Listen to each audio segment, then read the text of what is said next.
Nous devons respecter selon la Torah les lois du pays dans lequel on se trouve et qu'on vit. Je suis en France, il y a des lois, je dois les respecter. Sauf si la loi du pays demanderait par exemple que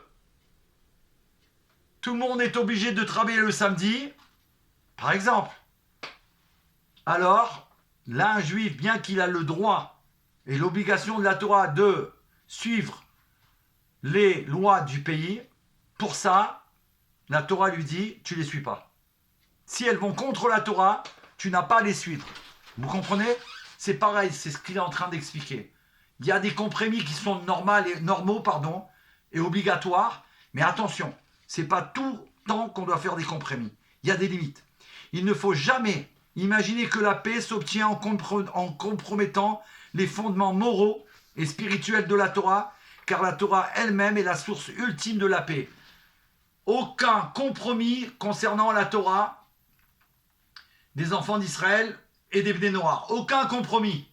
On ne peut pas. Ça ne peut pas fonctionner. Pourquoi? C'est tout simple. Dieu, avant le monde, a créé la Torah. Rapporté dans le Tanya, on l'a déjà expliqué et étudié 2000 ans avant. Pour nous dire qu'il n'y avait pas de temps et d'espace à l'époque. Mais pourquoi le Tanya nous enseigne 2000 ans avant pour nous laisser longtemps avant la création de l'homme, du premier homme, du monde? Donc bien avant, il y a déjà la Torah. Le maître du monde, quand il décide, le premier jour de la création du monde, de créer son monde, que fait-il? Nous enseigne la Torah, il consulte la Torah qu'il a créée lui-même, où il s'est investi dans chaque lettre, totalement. Il la consulte comme un architecte, et il regarde et il construit le monde. Ce qui veut dire que la Torah est la source du monde et de l'univers dans tous les détails des détails. Donc il ne peut pas y avoir de compromis sur la Torah, puisque c'est la Torah qui nous fait exister et vivre, à nous et à toute l'humanité et à toutes les galaxies. Les fondements. Il ne faut jamais imaginer que la paix s'obtient en compromettant les fondements moraux et spirituels de la Torah, car la Torah elle-même est la source ultime de la paix. Elle apporte le shalom, la paix, parce qu'elle est divine. On trouve un exemple frappant de cet équilibre dans l'observance du Shabbat. D'un point de vue extérieur, le Shabbat semble restrictif, défini par des interdits. N'est-ce pas, pour les enfants d'Israël? C'est compliqué. Mais ceux qui observent le Shabbat savent que ces limites ouvrent les portes de la paix intérieure que jamais on peut avoir. On a essayé avec les autres jours, ça ne marche pas. Il nous apporte la sainteté tout au long du Shabbat. Il nous apporte des liens familiaux et de proximité avec Dieu et avec sa propre âme. C'est unique au monde et ça on ne peut pas l'obtenir autrement que Shabbat. Proche, c'est le Yom Tov. Mais il n'y a pas comme Shabbat. C'est de la folie. Donc Baruch Hashem. Nous qui observons le Shabbat et qui avons le droit de le faire, on vit cette opportunité. Ça, au lieu de penser, oh là là, c'est compliqué pour toi, tu peux pas faire ce que tu veux, presque tout est interdit, quelle galère, pas du tout. Ça m'ouvre toutes les portes de la Géoula, à tous les niveaux. Et d'ailleurs, ceux qui sont passés par là, qui par exemple n'avaient un commerce et qui ne pouvaient pas fermer le Shabbat parce que c'était le jour le plus important pour eux au niveau des recettes, etc., et qui un jour ont décidé, ont accepté de faire enfin la volonté d'Hachem comme il fallait, ils ne savaient pas que c'était tellement important, etc. Non seulement ils ont connu tout ce qu'on vient de dire, le bien-être, à tous les niveaux, et la bracha, sans ce jour qui était plus important, Akadosh Baruch Hu, béni soit-il, aura donné plus de moyens, alors qu'ils n'avaient pas de boutiques qui étaient maintenant ouvertes le Shabbat et Yom Tov.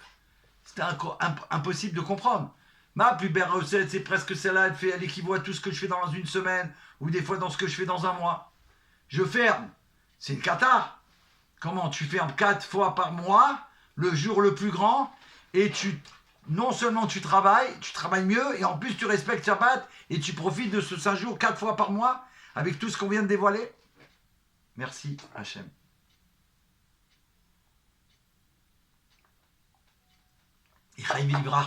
Il est admis que toute règle comporte des exceptions, bien sûr.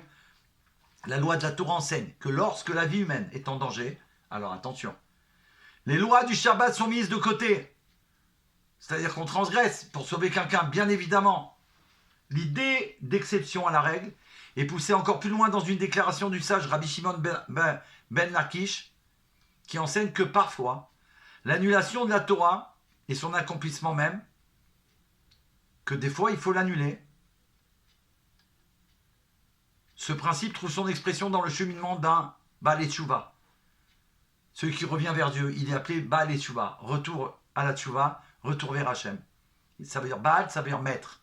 Il est maître dans l'accomplissement de son retour vers Hachem. Ça veut dire qu'il excelle. Celui qui revient à un mode de vie conforme à la Torah. Souvent, une personne qui n'a pas été élevée dans un environnement respectueux de la Torah et qui est ensuite exposée à la beauté et à la richesse du judaïsme, se lance tête baissée, animé par son enthousiasme et avec un sentiment d'inspiration véritable. Certaines personnes peuvent facilement opérer un changement aussi radical dans leur mode de vie, mais beaucoup de ceux qui reviennent à l'observance de la Torah ont souvent besoin d'une approche progressive, mesurée. Ici, prendre le temps d'intégrer correctement ces changements soudains n'est pas une concession, mais une stratégie pour une croissance spirituelle durable. Le fait qu'il y va doucement, doucement, c'est qu'il fait ça pour que ça perdure éternellement. Une autre dimension essentielle du leadership est un ego rectifié. Comme expliqué dans la Kabbale, la dernière sphira du royaume, la Malchut, la dernière sphira, quand on la visionne comme ça, c'est celle qui est en bas. Une autre dimension donc, dans la Kabbale, la sphira du Malchut correspond à la royauté et au leadership. Ben oui. Pourtant, son essence intérieure à la Malchut, à la royauté, c'est l'humilité. L'humilité, son essence intérieure, l'essence intérieure du roi Mashiach. Et la modestie existentielle, c'est incroyable. Ce type d'humilité n'implique pas la faiblesse ou la passivité. Moïse, décrit par la Torah comme le plus humble de tous les hommes, et peut-être le plus grand leader de l'histoire juive, précisément parce que son ego n'a pas fait obstacle à l'empathie, à la responsabilité ou à la vérité. S'occuper de chaque enfant d'Israël. C'est connu d'ailleurs, il a été choisi, si on peut dire, par Hachem, parce que s'occupant du troupeau, il me semble de Jéthro,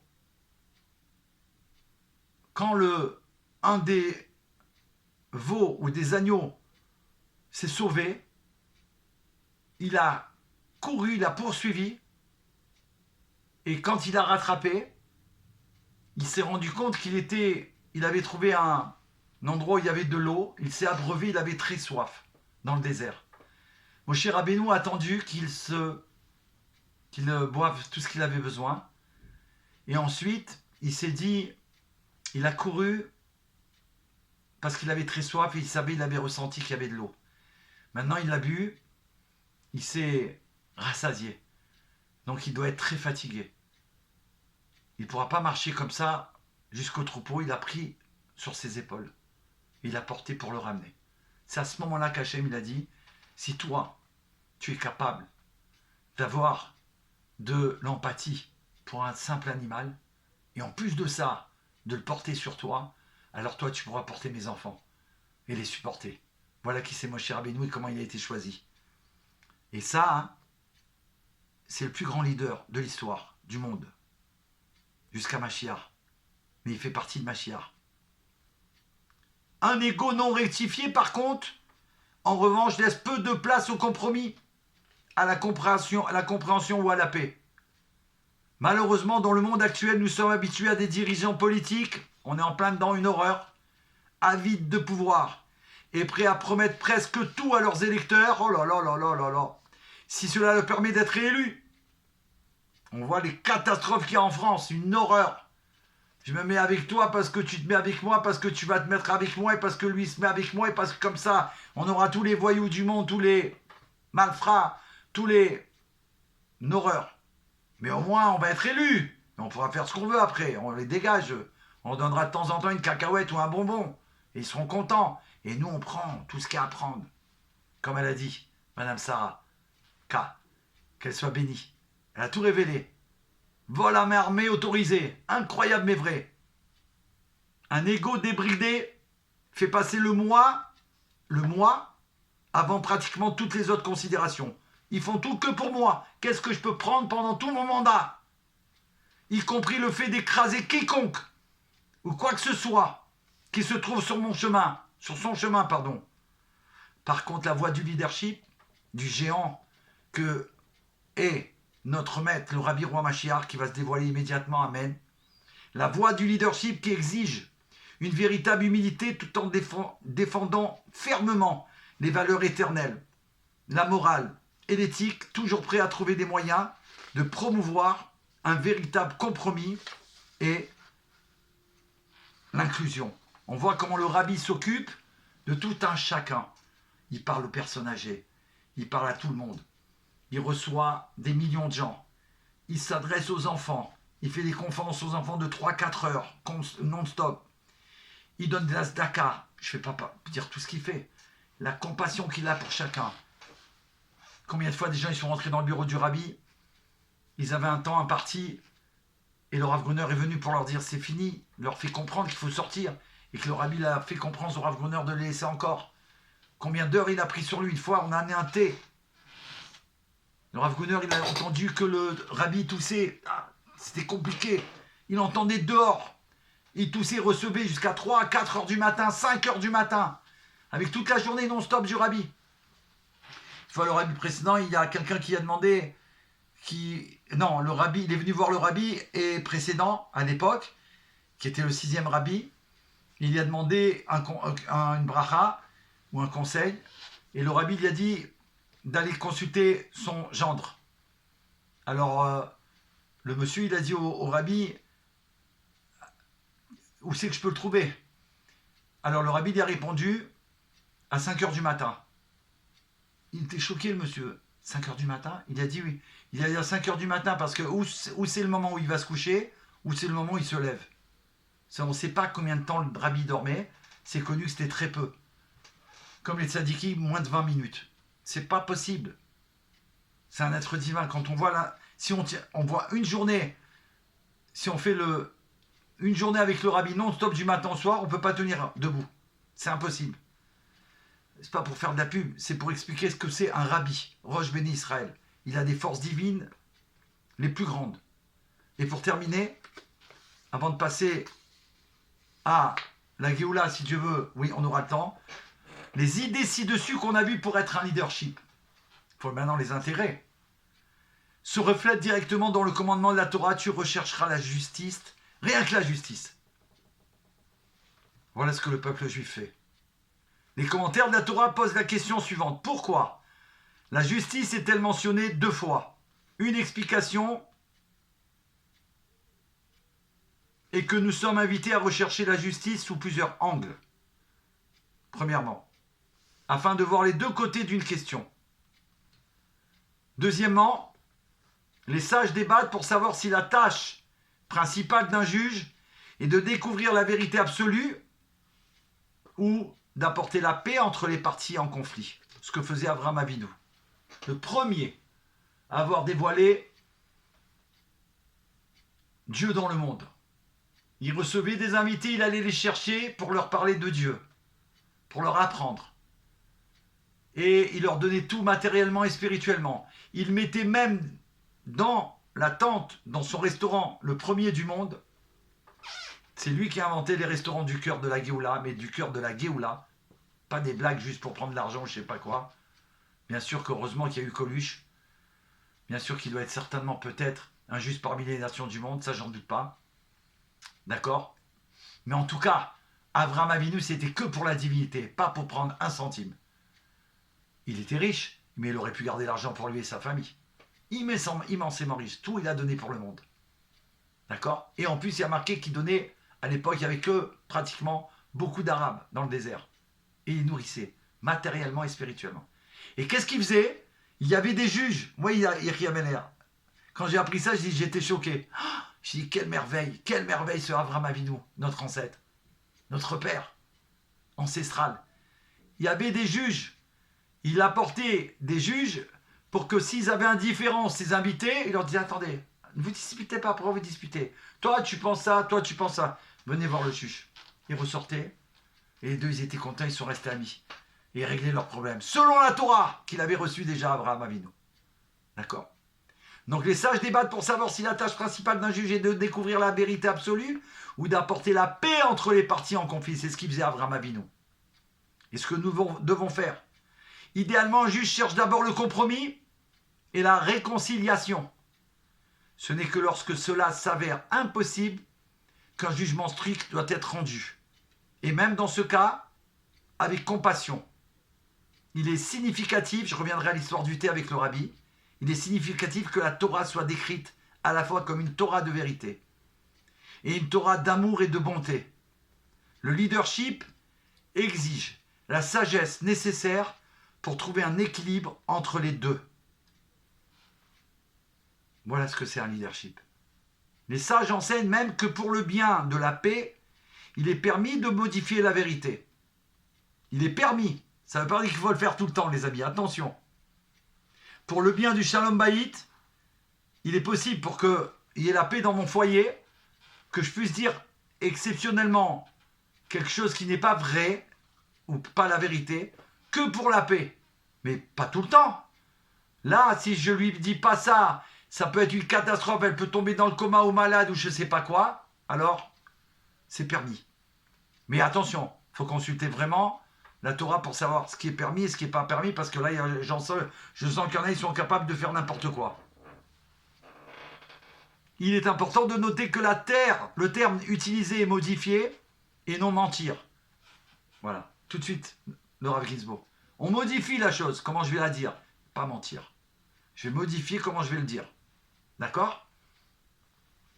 Les sages ont donné la permission dans certains cas de s'élever au-dessus d'une logique étroite, au service d'une cause supérieure, celle de faciliter le compromis et la paix. Le leadership ultime, qui va l'incarner? Bien sûr, on le sait, mais on est obligé de le dire, c'est la fin du cours, en tout cas de cette partie numéro 2, c'est le Mashiach. C'est le Melech HaMashiach, ici présent Bezrat Hashem. Il incarne cette synthèse, jugeant et enseignant d'une manière qui unit la vérité et la paix. Il est à la fois roi et rave. Le Baal Shem Tov enseigne que chaque juif contient une étincelle du Mashiach, un potentiel de leadership. Ça veut dire que chaque juif, il peut être un leadership latent, dont le développement apporte la paix dans le monde. Ce que j'essaye de faire, et tous mes frères, j'espère qu'ils essayent de le faire aussi. On a cette étincelle en nous, il faut la dévoiler, la révéler, et la mettre au service de l'humanité. De nos frères aussi, bien sûr, bien évidemment. Et donc, cette vision est magnifiquement exprimée dans la parole du psaume de David Ameller. La bonté et la vérité se sont rencontrées. La justice et la paix se sont embrassées. La vérité germera de la terre, Eretz Me'eret Tismar, et la justice se penchera du ciel. C'est rapporté dans le Tehillim 85, versets 11 et 12. La vérité germera de la terre, en hébreu, Eretz Me'eret Tismar. Les trois premières lettres, c'est Aleph, de ces trois mots, Mem, et Tav, qui font émettre. La vérité. C'est le site de Wendy Jones qu'on a parlé, qui m'a offert le tableau merveilleux du Harizal. C'était la première fois qu'il y avait un dessin du Harizal sur la Terre Sainte, il me l'a apporté, à moi et mes deux compères, puisqu'on était trois, Rav Nissim Shuraki et Moshe, de la Géoula, et qu'on a eu le mérite de vivre. Le Motzei Shabbat, on l'a rencontré. Je l'ai revu le dimanche, c'était le congrès mondial des émissaires du Rabbi, et on est resté ensuite, je crois, 6 heures consécutives ensemble pour filmer et poser toutes les questions dont on avait besoin sur ces recherches extraordinaires pour retrouver l'arche de la Torah, l'arche sainte. Baruch Hashem. Voilà pour maintenant les explications de la Géoula, tout de suite par rapport au cours qu'on vient de faire. Donc dans ce monde complètement fracturé par les divisions et les discordes, la bracha, puissions-nous mériter de rechercher la justice tout en cultivant le compromis et d'apporter la vérité et la paix grâce à un leadership éclairé. Chacun doit dévoiler son leadership, son étincelle de Mashiach pour rechercher la justice et la porter concrètement dans le monde. Maintenant, selon les enseignements de la Géoula, ce même cours que je viens de vous transmettre du Rav Ginsburg Amala, on va le revoir version Géoula. Ok, on a encore un peu de temps, Baruch Hashem, avec l'aide de Dieu. Alors, on va l'expliquer autrement, selon l'IA, avec la Kor et la Bracha du Rabbi qui est renouvelée sans arrêt à chaque fois que je demande ou je sors un cours. Le Rabbi là-bas, il rapporte qu'il faut utiliser la technologie moderne pour la Géoula. Amen. Alors on y va. Là, on va comprendre autrement. Mais il fallait la source. Sans la source, on ne peut pas arriver à ça. Voilà, c'est ça la Géoula. Sans la Torah de Moshe, on ne peut pas arriver à Mashiach. D'ailleurs, c'est rapporté que quand Mashiach va venir, on va continuer à dire que Moshe, c'est notre maître, Moshe Rabbeinu, Moshe notre maître, et on va continuer à apprendre la Torah de Moshe. Bien sûr qu'il va être expliqué par le Mashiach, d'une façon de vision, ça va être complètement autre, mais ce sera la source Torah Misinaï, la Torah de Moshe Rabbeinu. Alors, préparons-nous à l'ère de la délivrance. Elisheva, je sais qu'elle est folle de ça. Sarah, n'en parlons pas. C'est Sarah, la première de mes élèves, qui vit à... C'est simple. Ça veut dire que sans son cours qu'on faisait le mardi, et là maintenant, Baruch Hashem, je le fais avec vous, elle ne pouvait pas aller à son travail. Je vous l'ai expliqué, Baruch Hashem. Les Vanna de matin, je t'ai envoyé le message pourtant. D'accord. Il n'y a pas de problème. Alors écoute, il y a un rajout là, c'est extraordinaire. Tu arrives au moment où je vais transmettre le cours qu'on a fait, de version Géoula. Grâce à l'IA qu'on a de la Géoula, bien sûr. Et toujours du Rav Ginsburg, le tampon. Donc tu peux maintenant partager, si tu n'as pas pu le faire avant, et tout le monde doit partager. Il n'y a pas que les Vanna ou le Léa, tout le monde doit partager. Sarah, elle le fait, tout le monde. Là, je ne vois pas les cœurs sur l'écran parce que maintenant je le fais sur cet ordinateur. Et comme ça, ça me permet d'avoir un écran supplémentaire. Donc là, on enregistre sur Facebook, sur TV Mashiach par les 7 lois de Noé. Et l'autre enregistrement, qui sera fini après, c'est une vidéo que après je vais envoyer directement sur la chaîne Farbringen. Comme ça, on a 3 endroits différents pour ce cours. On a gagné un en plus, une Géoula en plus, une personne en plus. Ça peut déclencher la Géoula dans le monde, immédiatement. On y va. Préparation à l'ère de la délivrance. On a vu le paradoxe du Tzimtzum. C'est quoi?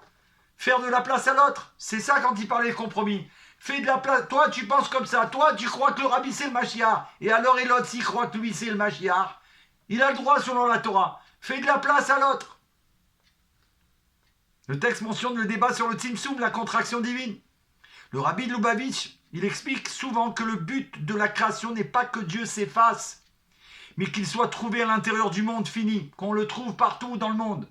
Il n'y a rien d'autre que lui. Chacun, il peut voir qu'il n'y a rien d'autre que Dieu. La délivrance n'est pas la destruction du monde matériel, mais sa transformation. Un leader, donc nous on doit transformer l'obscurité en lumière, vous le savez, c'est ce que nous faisons tout le temps. Chaque enfant de Noé dans sa communauté doit pratiquer le tzimtzum psychologique.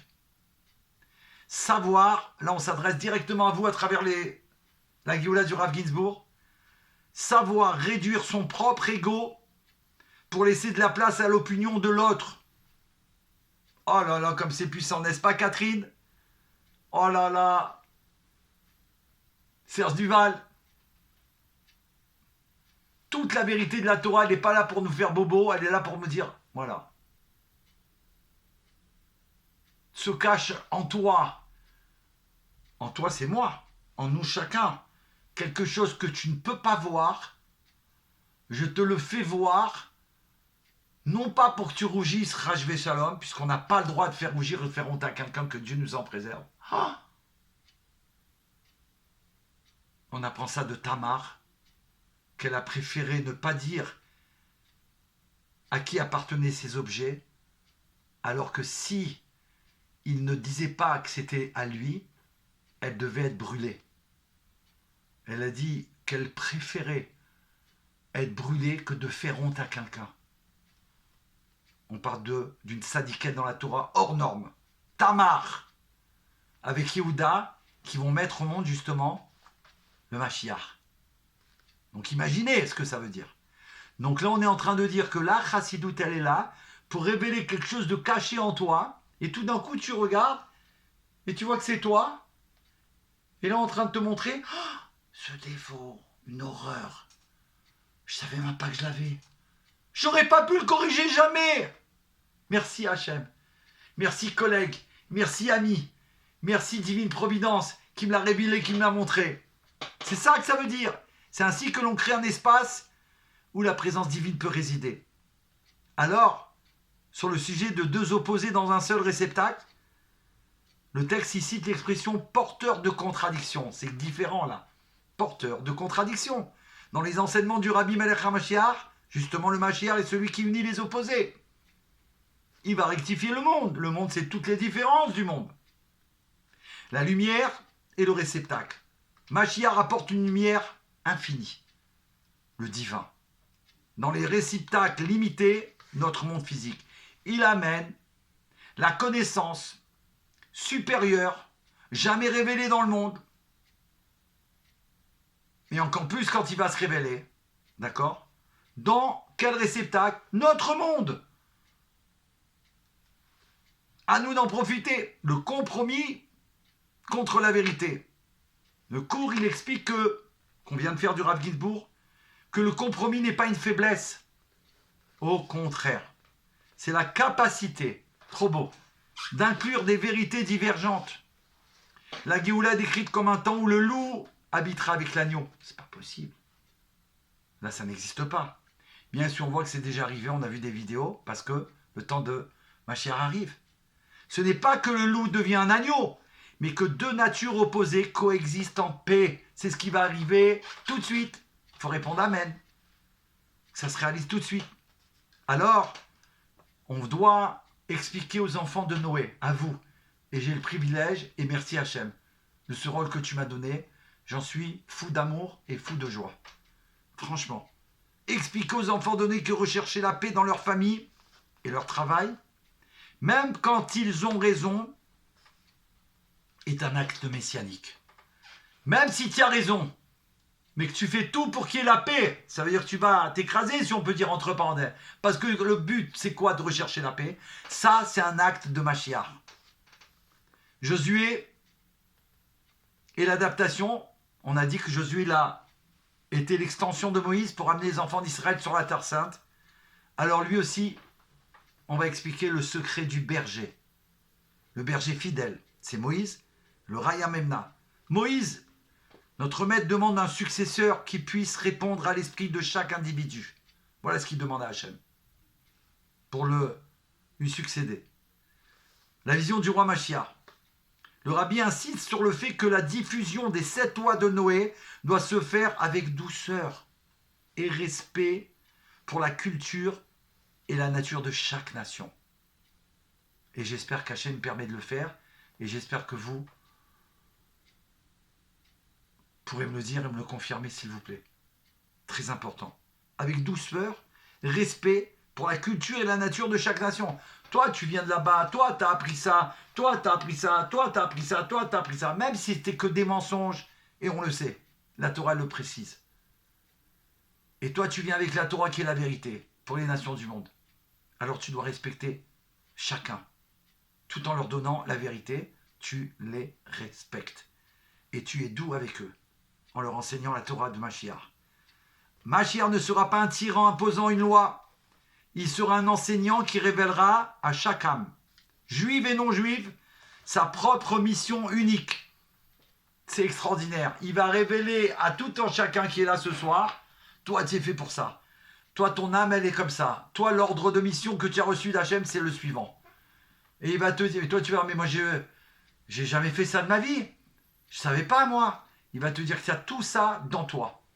Donc mets-toi au travail, ça va se révéler Et non seulement tu vas réussir, mais tu vas être number one, puisque chacun est unique. Sa propre mission unique. Le leadership de demain est un leadership d'empathie, pas de domination. Beaucoup d'amour. Révéler la potentialité de chacun et lui dire, parce que le Mashiach, il va enseigner. Il va lui dire, t'es comme ça, t'as telle capacité, tel talent. Et il va lui dire comment faire. Il va pas lui laisser dans sa galoute ou sers-toi de l'IA, bien sûr. Il va lui donner toutes les possibilités de trouver, de se réaliser complètement. L'étincelle du Mashiach et les 7 lois de Noé. Le Baal Shem Tov enseigne que chacun possède une étincelle de Mashiach.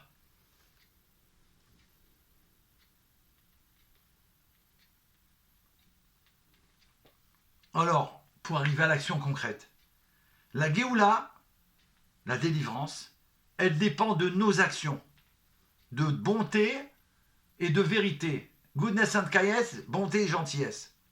C'est le psaume 85. Quand un non-juif observe les 7 lois, par reconnaissance de l'autorité divine, il stabilise le monde et prépare la justice qui se penche du ciel ou qui s'épanche. Alors, bien évidemment, tout ça, ça passe par le bitoul, la soumission. D'abord, c'est la soumission.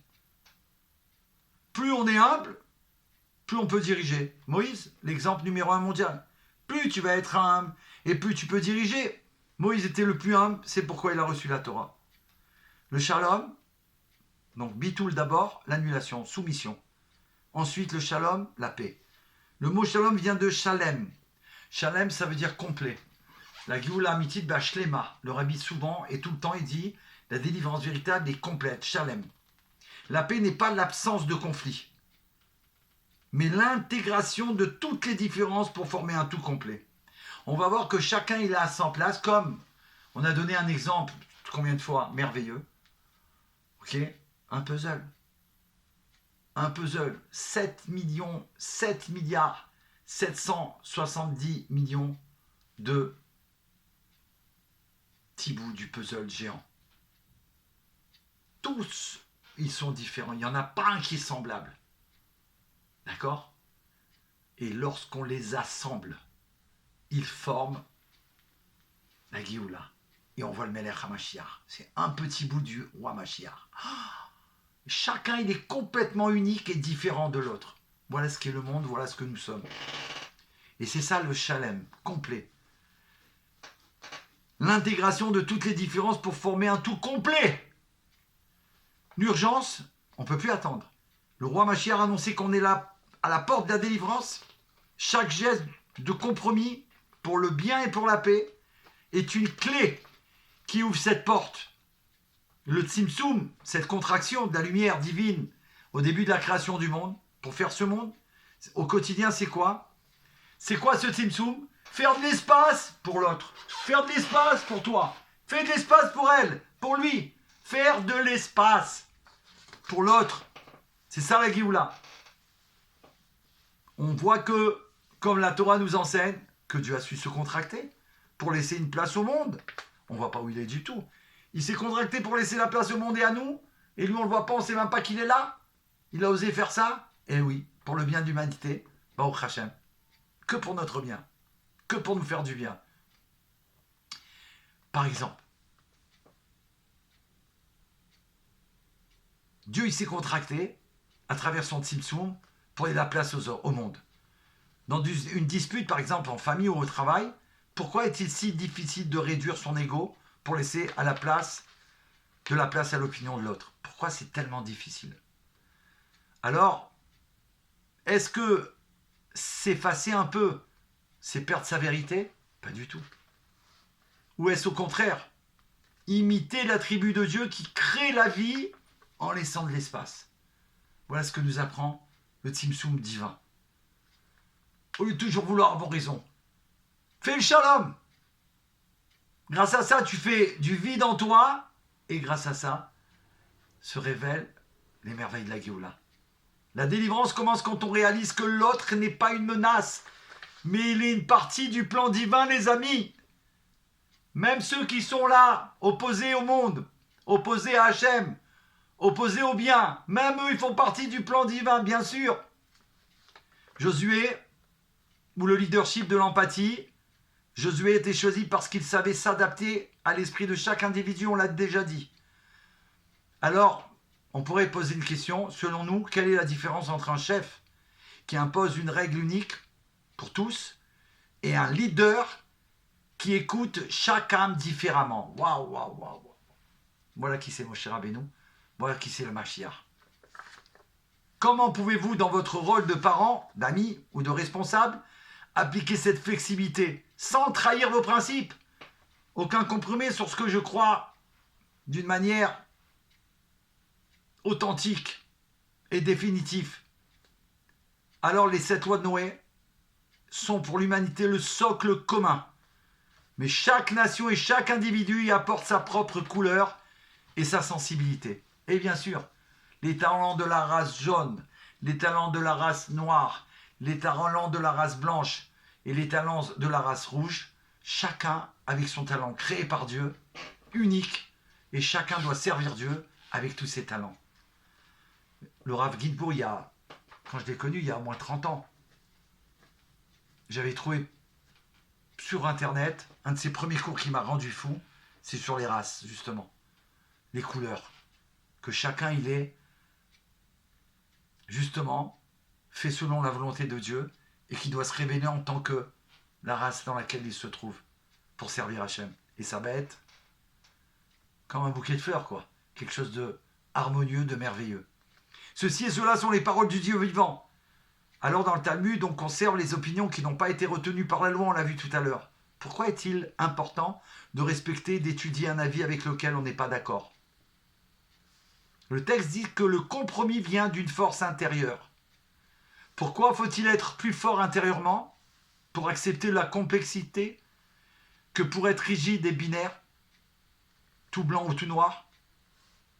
Alors en fait, le monde futur sera une harmonie de différences, pas une uniformité grise. Ça va être merveilleux. Chacun avec ses talents. L'étincelle de Mashiach qu'on a en soi, comme le Baal Shem Tov a fait savoir. Si le rôle du Mashiach est d'apporter la paix universelle, quelle est la petite action de paix ou de justice qu'on peut faire aujourd'hui, demain, après-demain, cette semaine, jusqu'à mardi prochain? Qu'est-ce qu'on peut faire? Dire voilà, je prends ça sur moi, tous les jours je vais essayer de la réaliser, et si je peux tous les jours. Et que personne d'autre que vous ne peut accomplir. C'est-à-dire si je ne le fais pas, ça ne va pas être fait. Et mon puzzle à moi, mon bout de puzzle, ça veut dire qu'il va faire que l'image complète, elle n'est pas complète. Elle n'est pas chalem. Alors, on est presque à la fin. Merci Hachem. Parfois, modifier légèrement sa façon de dire la vérité pour ne pas blesser quelqu'un, c'est ça le principe de la paix, du shalom, est un acte plus élevé que la vérité brute. On peut fracasser quelqu'un en lui disant la vérité. Alors que si on modifie légèrement la façon de dire la vérité, pour ne pas blesser quelqu'un, on amène la Géoula.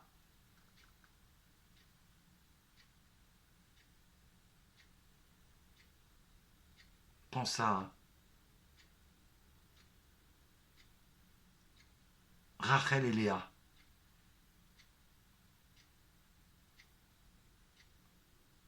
Rachel, la femme de Yaakov, quand son père a fait ce qu'il a fait de la tromper en donnant sa sœur à Yaakov, son futur mari, alors que c'était elle qui devait l'épouser, bien qu'elle l'ait épousé après, bien sûr. Elle est considérée comme sa femme pour l'éternité. Ayant vu que il serait possible que lorsque Yaakov Avinu, il apprendrait que c'est pas Rachel et qu'on l'a trompé, alors elle a tout de suite imaginé un plan pour ne pas que sa sœur ait une angoisse, une honte. Et elle a imaginé ce plan en lui disant écoute, sachant qui est notre père, j'ai donné un code secret à mon mari pour qu'il soit sûr que c'est bien Rachel, sa femme, qui sera auprès de lui le jour du mariage. Parce qu'on est caché avec un voile, etc., etc. Et qu'est-ce qu'elle a fait? Elle a donné le code à Léa. Comme ça, elle pourra le dire à Yaakov. Elle ne subira pas ce qu'elle aurait pu subir qui était terrible. Grâce à ce qu'elle a fait, cet acte qui paraît tellement petit, on pourrait dire comme ça, elle a mérité que lorsque le maître du monde a, ou quand on est venu plutôt, demander au maître du monde d'envoyer la Géoula par rapport à tous les mérites de chacun, Avraham, Yitzhak, Yaakov, tous les tzadikim, les chefs des tribus, Moshe Rabbeinu, Aaron, tous les tzadikim de l'époque, ils ont plaidé pour obtenir la Géoula, il a refusé Hachem. Non, non, quoi, j'ai fait ça, la Torah, ça, j'ai fait ça, le puits, la fournaise, tout ça, non, non, non, non. Quand Rachel est venue, Rachel, Imenu, elle est venue, par cette action qu'elle a fait auprès de sa sœur Léa, Hachem lui a promis, il a dit Rachel, je jure que par ton mérite de ce que tu as fait, je te promets de libérer tes enfants chéris. On a une promesse, c'est Rachel Imenu qui l'a obtenue. Ça, c'est un acte plus élevé que la vérité brute. C'est venu comme ça, je vous l'ai transmis. C'est la rosée de la résurrection intérieure. Et ça, c'est réveiller cette capacité d'agir pour le bien commun. Alors, Bezrat Hashem.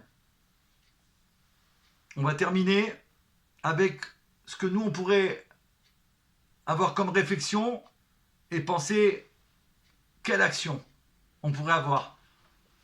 Attends.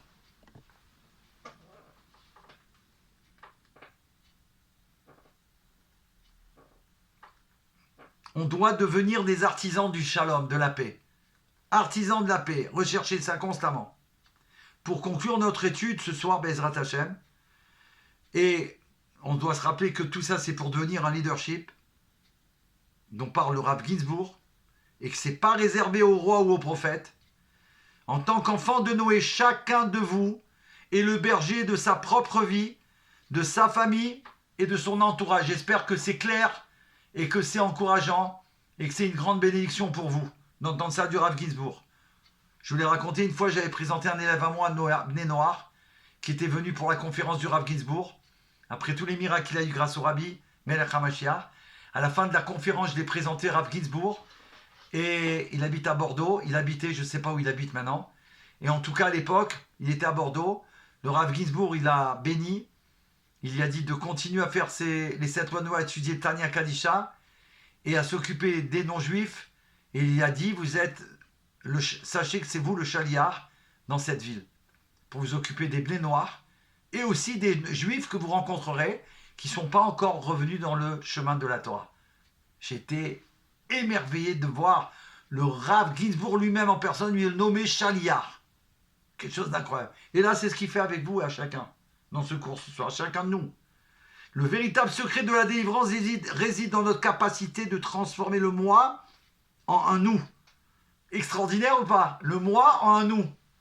Le leadership, c'est l'espace. Comme Dieu a fait de la place pour le monde, faites de la place pour l'autre. Un ego qui se contracte légèrement pour laisser passer la lumière de la paix et un ego qui ressemble à Dieu. Merci Hachem. Alors la synthèse des opposés qu'on a vu dans ce cours, ne craignez pas le paradoxe. La vérité divine est assez vaste pour inclure des perspectives différentes, bien évidemment. Elle est infinie d'ailleurs. C'est là que réside la force de l'arbre de vie. Etz Chaim. Unir sans effacer. Le Mashiach n'est pas seulement une figure du futur, c'est une étincelle en nous. Chaque fois qu'on choisit le compromis plutôt que le conflit, la bonté plutôt que la dureté, on fait germer la rosée de la résurrection intérieure. Triat Hametim. En pratiquant cet art du compromis et cette humilité active, nous ne nous contentons pas seulement d'étudier la paix, nous la faisons descendre concrètement sur terre. C'est ainsi que, main dans la main, on prépare le monde à sa destination finale, une demeure pour le divin ici-bas. J'espère. Voilà, il est exactement 1h30 de cours. Baruch Hashem. Merci Hashem. Soyez bénis. On a été jusqu'au bout, grâce à vous. Merci Hashem, merci au Rabbi. Merci à Rav Ginsburg Amalar. Merci à Rav Yitzhak, une grande bracha, de bonne santé, du retour très prochainement avec nous. Merci à tous ceux qui aident Yechi Ameler pour la construction de la Géoula à travers les 7 lois de Noé. Et merci à vous tous d'être là, c'est vous tous puisque vous êtes là. Et à tous nos frères en Eretz Israël et nos sœurs, que vous soyez bénis de voir des miracles, comme le Rabbi l'a dit. Vous êtes aux premières loges, il ne faut surtout pas quitter la terre d'Israël. Vous allez voir des miracles que le monde entier voit en ce moment. Les nations du monde, ils sont en train de déverser des vidéos partout pour dire qu'en Israël, ce qui se passe, c'est de la pure divinité. Dieu se révèle être le protecteur d'Israël pour le bien de l'humanité entière, puisqu'Israël fait et joue le rôle de justicier. Le Mashiach arrive. Baruch Hashem, c'est la première des lois. On se termine avec ça. Il y a 2 ordres dans les 7 lois de Noé. Et l'ordre que nous avons choisi, c'est celui du Rabbi, qu'il a transmis à quelqu'un de non-juif dans une lettre. Donc on l'a gardé pour nous. Établissement des tribunaux pour faire régner la justice. La justice est l'affaire de Dieu, mais il nous a imparti le devoir d'édicter des lois nécessaires et de veiller à leur application dans tous les domaines possibles. Lorsqu'on rectifie les errements de la société, nos actions font de nous des partenaires dans la perpétuation de la création. Ce que je disais au début par rapport à Sarah, Madame Sarah, c'est ce qu'elle a fait. C'est ce qu'elle est en train de faire. Baruch Hashem, elle a remis tout maintenant. Et maintenant que tout le monde est au courant de tout ce qui s'est passé jusqu'à présent, la rectification arrive. Alors je dis pour le Fabriken, en espérant que Bezrat Hashem, on va voir tout de suite le Melech HaMashiach. Et surtout, Baruch Hashem. Baruch Hashem. Merci pour les miracles, que vous ayez toutes les forces en Eretz Israël pour être en bonne santé, que vous soyez Chai Bekayam pour l'éternité, et que Baruch Hashem, on va se retrouver immédiatement pour la Géoula. Merci à tous. Yechi Adoneinu Morinu Rabbeinu Melech HaMashiach Olam Vaed. Yechi Adoneinu Morinu Rabbeinu Melech HaMashiach Olam Vaed. Yechi Adoneinu Morinu Rabbeinu Melech HaMashiach Leolam Vaed. Retzoneinu lirot et malkenu. Now. Voir Dieu à travers le monde, à travers tout la Teva. Baruch Hashem, c'est ça notre travail aujourd'hui, voir que tout est Dieu, véritablement. Et là, on n'a plus peur, on avance et on fait avancer le monde entier. Love you forever and ever. Now.